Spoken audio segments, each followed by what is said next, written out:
আপনি গণিত কম বোঝেন অথবা বেশি বোঝেন, সবার জন্যই এই অঙ্কটা খুবই গুরুত্বপূর্ণ। কেন গুরুত্বপূর্ণ? এটার কারণ হচ্ছে দেখেন, একটা ম্যাথ আমরা এখানে অনেকগুলি নিয়ম দ্বারা সমাধান করব। কয়গুলো নিয়ম দেখেন, 1 থেকে শুরু করে 9টা, এখানে 2টা, আমরা মোট 10টা নিয়মে একটা ম্যাথ সমাধান করব। এটা করার উদ্দেশ্য কি? এটা করার উদ্দেশ্য হচ্ছে আপনাদের গণিতের চিন্তাটাকে একটু প্রসারিত করা। ওকে, সাধারণত আমরা শতকরা হিসেবেই জানি, আপনারা হয়তো তাই জানবেন, শতকরা হিসেবে জানবেন। এই অঙ্কটা শতকরা দিয়ে সমাধান করতে হয় এবং আপনারা শতকরা রিলেটেড অঙ্কগুলি এইভাবেই করে থাকেন, কিন্তু আজকে আমরা একটু ভিন্ন নিয়মে করব। এই অঙ্কটাকে আমরা সুদ কষার সূত্র দিয়ে করব বা সুদ কষার হিসেব করে ফেলবো।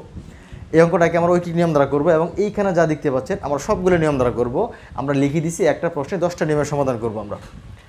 আর আপনাদের স্পেশাল একটা কাজ থেকে যাচ্ছে, যারা ভিডিওটা দেখবেন তারা এই ম্যাথটা বাসায় প্র্যাকটিস করবেন। প্রশ্নটা সহজ মনে হলেও অবশ্যই সহজভাবে নেবেন না, এটা সমাধান করবেন, তারপরে দেখবেন আনসারটা কি হয়। ওকে, তাহলে আমরা শুরু করতে যাচ্ছি আজকের ক্লাসটা। আমাদের প্রথম রুলসটা হচ্ছে এই ম্যাথটা করবো আমরা সুদ কষা বা মুনাফা সূত্র দিয়ে। দেখি আমরা আসলে মুনাফা সূত্র দিয়ে অঙ্কটা কীভাবে করতে হয়। দেখেন, একটি গাছের উচ্চতা প্রতি বছর 20% করে বৃদ্ধি পাচ্ছে। দেখেন, এটা এখানে ছিল, তারপরে এখানে আসছে, 20% বেড়ে গেছে, এবং পরের বছর আবার 20% বেড়ে গেছে, এইখানে চলে আসছে। তার মানে এটা অবশ্যই এই বৃদ্ধিটা এখানে আসছে, এখন নতুন করে এটা আবার এখানে বৃদ্ধি পাচ্ছে। তার মানে বিষয়টা এমন না যে ধরেন এইখানে নির্দিষ্ট টাকা বিনিয়োগ ছিল, 1 বছর পরে যে মুনাফা পাইছেন, পরের বছর আবার চক্রবৃদ্ধি হারে মুনাফা বেড়ে গেছে, তাহলে অবশ্যই এটা কীভাবে করা যাবে? শতকরা সূত্র দিয়ে। শতকরা ম্যাথটাকে আমরা কীভাবে করতে পারবো? সুদ কষার অঙ্ক দিয়ে করতে পারবো। দেখেন কীভাবে করি আমরা। যেহেতু এটা এই জায়গা থেকে জায়গায় চলে আসছে, এই মূল জিনিসটা সহ এটা বৃদ্ধি হয়েছে, তার মানে এটা চক্রবৃদ্ধি। তাহলে দেখি আমরা কি লিখতে পারি। আমরা লিখতে পারি C = P × 1 + R পাওয়ার n। আমরা জানি এটা চক্রবৃদ্ধি সূত্র। তাহলে সি কোনটা? এই যে 2 বছর পর আমরা যেটা পাইছি, এটি হচ্ছে আমাদের সি, চক্রবৃদ্ধি মূলধন। তাহলে 1080 = এখন পির মান কত এটা আমরা জানি না, এটা হচ্ছে এই যে এই মানটা, যে আগে কত ছিল মানে কত মূলধন বিনিয়োগ করা হয়েছিল, এটা হচ্ছে এই মানটা। তাহলে আমরা এখানে পি লিখবো, কত পি থাকবে, যেহেতু আমরা জানি না এটা। তাহলে এখানে 1 + R। আর কত পার্সেন্ট খেয়াল করেন, আর হচ্ছে 20%। আর 20% মানে আমরা জানি এখানে হচ্ছে 20, এখানে হচ্ছে 100, তার মানে 1/5 কাটাকাটি করলে আমরা 1/5 পাবো। তার মানে আর হচ্ছে 1/5 আর 2 বছর এখানে বলা আছে। দেখেন কোথায় এই যে এখানে 2 বছর পূর্বে উচ্চতাটা কত ছিল এটা বের করতে হবে। এবার দেখেন, তাহলে আমরা 1080 = P রাখবো এখানে। এইখানে যদি আমরা এটাকে লসাগু করি তাহলে পাচ্ছি আমরা 5, 6, এবং এটা স্কোয়ার থাকার কারণে এটা 2বার পেয়ে যাচ্ছি আমরা, 5 আর হচ্ছে 6, এটা 2বার পেয়ে গেলাম, সাথে পি আছে। তাহলে আমরা কী পাচ্ছি দেখেন, এখানে পাচ্ছি আমরা 1080 = 25 আর 6 হচ্ছে 36 আর পি। ওকে, তাহলে এখানে আমরা কী করবো, এটাকে এখানে আর গুণ করে দেবো। তাহলে 36 পি পাচ্ছি আমরা কি 1080 × আমরা এটা পরে লিখবো 25। তাহলে আমরা শুধুমাত্র পির যে মানটা পাবো 1080 × 25/36। ওকে, তারপর দেখেন এই 36 দিয়ে আমরা 108 কাটবো, ধরি শূন্যটা নাই, তাহলে 3 36 108, একটা শূন্য বসিয়ে দিলাম। 25 আর 30 দরকার নেই, শুধু 3 গুণ করেন, শূন্যটাকে পরে বসায় দেবো আমরা। 3 25 75, একটা শূন্য। এই দেখেন আমাদের আনসার হয়ে গেল। আমরা বলছিলাম এটাকে আমরা সুদ কষা করার পর ঐকিক নিয়ম দ্বারা করব। দেখি আমরা আসলে এই অঙ্কটাই, সেম অঙ্কটাই আমরা কীভাবে ঐকিক নিয়ম দ্বারা করতে পারি, এটা দেখি। যেহেতু 20% বৃদ্ধি, তার মানে আমরা এটা বুঝতেছি যে 100 যে জিনিসটা, এটা বেড়ে বৃদ্ধি পেয়ে 120 হয়ে গেছে। তাহলে এটা যদি 120 হয়ে যায়, তাহলে আমরা শুধু এটুকু বলতেছি যে 100-র মধ্যে 20% বৃদ্ধি মানে 20 বৃদ্ধি পাইল। যদি 20 বৃদ্ধি পাই, তাহলে আমাদের মূল উচ্চতা কত হলো? আবার মূল উচ্চতা হয়ে গেল, মানে মোট হয়ে গেল 120। এখন পুনরায় 120 কিন্তু আবার 20% বেড়ে যাবে, কারণ প্রশ্নে বলা আছে কয় বছর? 2 বছর, প্রতি বছর বেড়ে যাচ্ছে। তাহলে যদি আবার 20% বেড়ে যায়, তাহলে 120-এর 20% কত আসবে? 100-র জন্য যদি 20 আসে, তাহলে 20-এর জন্য আসবে 4, তাহলে 24। তাহলে 120-এর 20% আমরা 24 পাচ্ছি। তাহলে এবার বলেন তো মোট কত হলো? আগের ছিল কত? 120, এখন নতুন করে বাড়লো কত? আরও 24, তাহলে 144 হয়ে গেল। ওকে, এই যে 144 হলো, এটা কখন হয়েছে বলেন তো? 2 বছর পর। তাহলে 2 বছর পরে যদি 144 হয়, তাহলে এট ফার্স্ট কত ছিল? 100 ছিল। এইবার আমরা ঐকিক নিয়মটা প্রয়োগ করব, যে পূর্বে যদি 144 হয়, মানে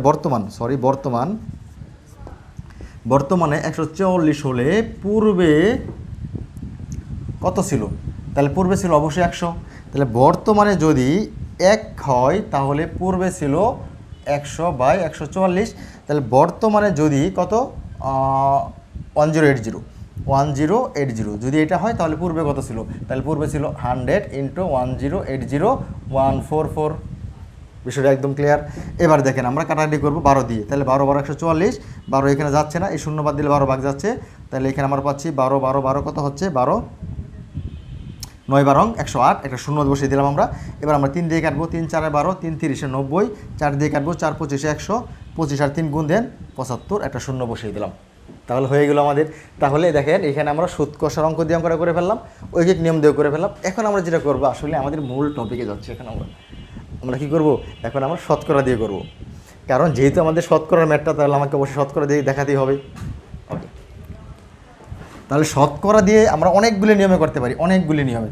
তার মধ্যে আমি আসলে 2টা বা 1টা নিয়ম দেখাবো, শতকরা থেকে 1টা বা 2টা নিয়ম দেখাবো। আচ্ছা, দড়ি এই জায়গাটা আসলে এক্স ছিল, যেহেতু আমরা জানি না এটা, তাহলে এখান থেকে বেড়ে গেছে, এখান থেকে কত বাড়ছে, এই জায়গায় আসছে, এইখানে যা হয়েছে এটা আবার 20% বাড়ছে, 20% বেড়ে এখানে হয়েছে। তাহলে আমাদের কাজটা কি, আমাদের কাজটা হলো এইটাকে এই জায়গায় নিয়ে আসা। তাহলে আমরা লিখব 1 বছর পর, 1 বছর পর এক্স, আগে এক্স ছিল ধরে নিচ্ছি আমরা এক্স, তাহলে এক্সটা বেড়ে গেছে, তাই প্লাস হয়েছে, কতটুকু বাড়ছে, যে এক্স ছিল এই এক্সের 20% বেড়ে গেছে। তাহলে এক্স প্লাস এক্সের 20% এটা কত দেবে, আসলে এক্স প্লাস এক্সের 20% দেবে আপনাকে, আমি এখানে লিখতেছি এক্স প্লাস এক্সের 20% দেবে, এখানে 20% মানে 1/5, 5টা একটা 6টা, তাহলে আমরা পাচ্ছি 5 6x। এটা যারা বুঝবেন না তাদের জন্য আমি নোট করে দিচ্ছি, একটু সাইড নোট করে দিচ্ছি, এক্স এর 20%, একটু বলেন তো, এক্স এর মানে গুণ 20% মানে কি 1/5, 1/5 যদি না বোঝেন তাহলে আরও ক্লিয়ার করে দিচ্ছি, উপরে 20 নিচে হলো 100, 0 0 কাটেন, তাহলে এই হলো 5, তাহলে 1/5, তাহলে আমরা এক্স পাচ্ছি আর এক্সটা গুণ হয়ে যাচ্ছে, x/5 লসাগুণের, লসাগু হচ্ছে 5, তাহলে 500কে 5x আর একটা এক্স, তাহলে আমরা কী পাচ্ছি 6x/5। আসলে গণিত করতে গেলে একটু চালাক চতুর হওয়াই লাগবে, আপনারা তো এত সময় পাবেন না পরীক্ষার হলে, তাই না, যে আপনি একটা ম্যাথ কীভাবে ভেঙে ভেঙে ভেঙে ভেঙে এখানে আসবেন, এই সুযোগটা হচ্ছে না, তাহলে কী করবেন, তাহলে আপনাকে এইভাবে অ্যাডভান্স হয়ে যেতে হবে। ওকে, তাহলে এই 6x/5 কিন্তু এই যে এই জায়গার মান, এই যে 6x/5 হচ্ছে এই গাছের মান, এই যে এটার মান। এখন কী হচ্ছে দেখেন, এই গাছটা কিন্তু আবার 20% বেড়ে গেছে, তাহলে এইবার যখন বাড়ছে, এটা 2 বছর পর বা দ্বিতীয়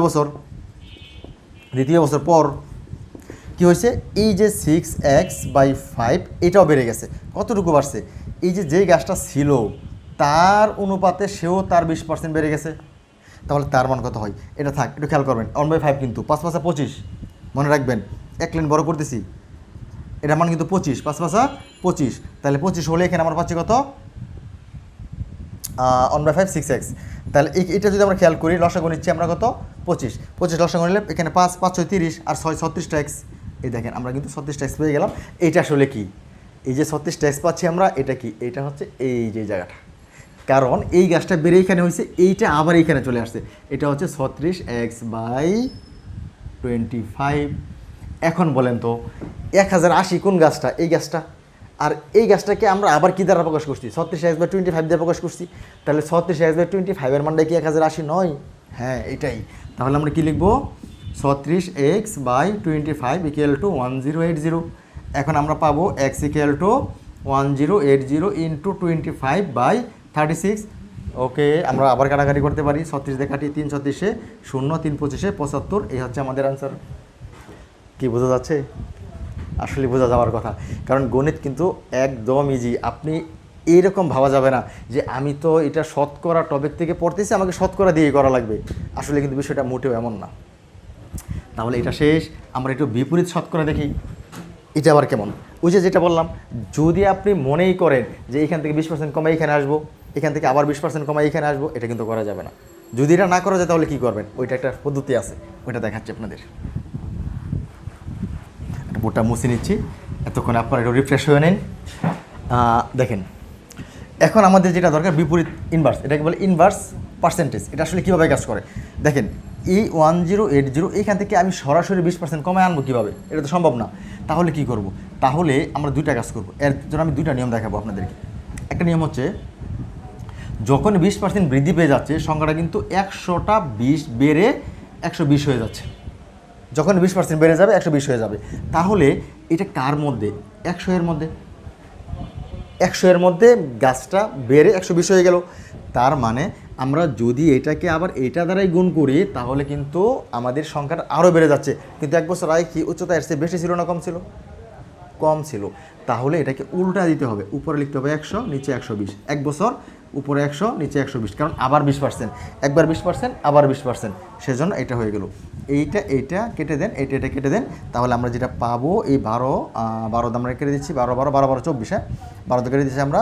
এখানে 12 কাটলে আমরা এখানে কত হচ্ছে 9 হচ্ছে 9 9 9 9 0, আর এখানে পাচ্ছি আমরা 9 0, আর আমরা আবার কী দিয়ে কাটতে পারি? 3 দিয়ে কাটতে পারি। 3 30 90, 3 4 12, 4 25 100, তাহলে আমরা পাচ্ছি 750। ওকে, দেখেন ভেরি ইজি। এখন আমরা কি করব?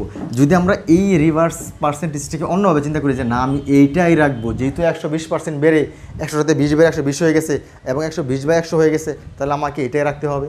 যদি এটা রাখতে চান তাহলে এই কাজটা করেন, 1080 এটাকে ভাগ করে দেন 1.2 দ্বারা, হয়ে যাবে। এই 1.2 দ্বারা ভাগ করেন, এইখানে একটা মান আসবে, এইটাকে আপনি পুনরায় ভাগ করে দেবেন 1.2 দ্বারা, কারণ 2 বছর রিভার্স পার্সেন্টেজ এটাই। আপনি দেখেন 750 আসবে। তাহলে আমরা যেটা করলাম, সুদ কষা করে ফেললাম, ঐকিক করে ফেললাম, শতকরা করে ফেললাম, বিপরীত করে ফেললাম, শর্ট। আসলে এই শর্ট অঙ্কগুলি খুবই সহজ, কিন্তু সমস্যা হচ্ছে জানেন কি, এই শর্টগুলো আপনি মনে রাখতে পারবেন না। শর্টটা একটা শর্ট সূত্র আছে, এটা কোনটা? a plus B plus A into B by 100%। আমরা জানি এটার বহু প্রয়োগ আছে, বহু প্রয়োগ। কী কী প্রয়োগ? আপনার লাভ ক্ষতির অঙ্কে, শতকরার অঙ্কে, জ্যামিতিতে, যেমন হচ্ছে গিয়ে বর্গের বাহু 20% বৃদ্ধি পেলে ক্ষেত্রফল কত % বৃদ্ধি পাবে, আয়তক্ষেত্রের বাহু দৈর্ঘ্য 10% কমে গেছে, প্রস্থ 10% বেড়ে গেছে, তাহলে কত হবে? এই জাতীয় যে অঙ্কগুলি সবগুলি কিন্তু এই সূত্র দিয়ে করা যায়। পাশাপাশি এই অঙ্কটা কিন্তু আবার শতকরা দিয়েও করা যায়। যেমন এখানে 20% করে বেড়ে গেছে, প্রথমবার 20%, পর আবার 20%, তাহলে আমরা কি লিখবো? 20 + 20 ইন্টু 20/100%। ওকে, 1 বছর 2 বছর মানে এবি, মানে এর বোঝাচ্ছে প্রতি বছর 20% করে বেড়ে যাচ্ছে। তাহলে আমরা কত পাচ্ছি? এখানে 20 আর 20 40 পাচ্ছি, এখানে 400 100 ভাগ করলে 4 হচ্ছে, তাহলে এখানে আমরা পাচ্ছি কত? 44%। It is very easy. এবার কী করবেন দেখেন, এই যে 44% বৃদ্ধি পাইলো, তাহলে আগে ছিল কত বলেন তো? অবশ্যই আগে 100 ছিল। তাহলে 100 যেটা 100 ছিল, এখানে লিখতেছি আমি, যেটা 100 ছিল এটা আরও 44% বেড়ে হয়ে গেল 144, তাই তো? এখন প্রশ্ন হলো আসলে 144টা কি, আগেরটা না পরেরটা? পরেরটা। তাহলে এখানে 1080 কি, এটাও তো পরেরটা। তাহলে যখন 144টা বর্তমানে যখন 144, তখন পূর্বে এটা 100 ছিল। এখন বর্তমানে যদি 1 হয়ে থাকে তাহলে পূর্বে ছিল কত? 100/144। এখন বর্তমানে যদি 1080 হয়ে থাকে তাহলে পূর্বে ছিল কত? 100 × 1080/144। বোঝা গেল? এবার দেখেন আমরা এটাতে কাটতে পারি, কী দিয়ে কাটতে পারি? 12 দিয়ে কাটতে পারি। 12 বার 144, এখানে 12 হচ্ছে 9 0, এখানে 12 কাটেন আবার, এখানে হচ্ছে কত? 30, এখানে হচ্ছে কত? 4 4 দিয়ে কাটেন, এটা হচ্ছে 25, 25 আর 30 গুণ করলে হচ্ছে কত? 750। আরও নিয়ম দেখতে চাচ্ছেন? আরও দেখাবো? শিওর, আমরা আরও দেখাবো। কি দেখাবো? আমরা এটাকে আরও শর্টকাট করা যায়, কিন্তু এটা আরও শর্ট নিয়ম আছে। আমি একটা নিয়ম দেখাচ্ছি, কারণ সময় কম, আমরা এই চাচ্ছি অল্প সময় এটা ক্লোজ করার জন্য। যেহেতু একটা ম্যাথ আমরা এমনিতেই 10টা নিয়মে করাচ্ছি, এখানে আর নিয়ম দেখাবো না। অনুপাত, আচ্ছা এইটা দিয়ে আবার কীভাবে করা যায়? শতকরার অঙ্ক কি অনুপাত? হ্যাঁ আসলেই করা যায়। শতকরার অঙ্কটা আপনি অনুপাত দিয়েও করতে পারবেন। কীভাবে করতে পারবেন? আপনি যদি অনুপাতে দক্ষ থাকেন তাহলে শতকরা নিয়ে ভয় নাই। আপনি যদি ভগ্নাংশে খুব ভালো বুঝেন তাহলে শতকরা নিয়ে তো ভয় নাই। আসলে এই সবগুলি একই নিয়ম থেকে ঘুরে বেড়ে আসছে। আপনি ভগ্নাংশ ভালো জানেন, শতকরা পারবেন, সুদ কষা ভালো জানেন, আপনি অনুপাতও পারবেন, কোনো সমস্যা নেই। আপনি যদিও এটার সাথে এটা একটু সাংঘর্ষিক, কিন্তু আপনি ঐকিক নিয়ম, শতকরা, অনুপাত, ভগ্নাংশ এগুলি নিকটতম অঙ্ক। আপনি শুধু টপিকটা দিকে বই পাওয়ার কোনো কারণ নাই।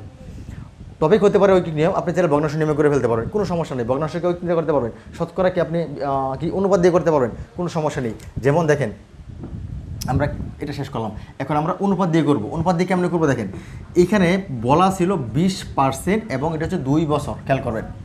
এখন 20% মানে কি? আসলে 20% মানে 1/5, এটা আমি ইতিমধ্যে আলোচনা করে ফেলছি। তাহলে যদি 20% 1/5 হয়, তাহলে 5-এর মধ্যে কত বাড়ছে বলেন তো? 1 বাড়ছে। আগে ছিল 5, এখন বাড়ছে 1, তাহলে নতুন করে হলো কত? 6। এই যে নতুন করে 6 হয়েছে, এটা আগে ছিল কত? আগে 5 ছিল। তার মানে আগে ছিল 5, পরে হয়েছে 6। এটা আবার যদি 5 আর 6 এর 1 বছর, দ্বিতীয় বছর কিন্তু আবার 20%, মানে আবার 5 6। এখন 2 বছর শেষে আমাদের পূর্বের সংখ্যাটা কত? 25, এবং 2 বছর শেষে আমাদের পরের সংখ্যাটা কত? 6 6 36। এবার খেয়াল করেন তো, যখন সর্বশেষ 36 ছিল বা 2 বছর পরে 36 ছিল, তাহলে 2 বছর আগে ছিল কত? 25। এইটা লিখবো আমরা, এই যে 36 যদি পূর্বে 36 হয় তাহলে বর্তমানে যদি বর্তমানে 36 হয় তাহলে 2 বছর আগে ছিল 25। এই দেখেন অনুপাতে বলে দিচ্ছি আপনাকে, 25 অনুপাত 36। তাহলে যদি 2 বছর আগে 1 হয়ে থাকে তাহলে বর্তমানে হবে 25/36। আর যদি বর্তমানে 1080 হয়ে থাকে তাহলে পূর্বে হবে এইটা বাই 36। বুঝাতে পারলাম? সহজ না কঠিন? আপনারা কমেন্ট করবেন। ওকে, এরপরে এটা ক্যালকুলেশন আপনারা করে নেবেন। আমরা চলে যাচ্ছি ভগ্নাংশ। আসলে ভগ্নাংশ দিয়ে আমরা আসলে এটা কীভাবে করব, এইটা ভগ্নাংশ দিয়ে আপনি করতে পারবেন। এইটার সেম টপিক। আসলে এইটা হচ্ছে এই যে যখনই আপনাকে 20% বলা হলো না, এর মানে বলা হলো 1/5। 1/5 যখন আপনাকে 1/5 বলা হচ্ছে, তখন ঘুরে ফিরে আবার কই যাচ্ছেন বলেন? এই যে 5-এর মধ্যে 1 বেড়ে 6 হয়ে গেছে। এখন 5-এর মধ্যে যখন 1 বেড়ে 6 হয়ে যাচ্ছে, তখন 1080 যে সংখ্যাটা, এটা কিন্তু আপনার 6/5 হবে না কখনোই। 5-এর মধ্যে 1 বেড়ে 6 হচ্ছে, তার মানে এই যে 5 আর 6। এখন বলেন, একটা গাছ 2 বছর পরের উচ্চতায় যদি 1080 হয়, তাহলে কি আগেরটা এটা হতে পারবে? মানে আগেরটা কি আরও কম হতে পারবে?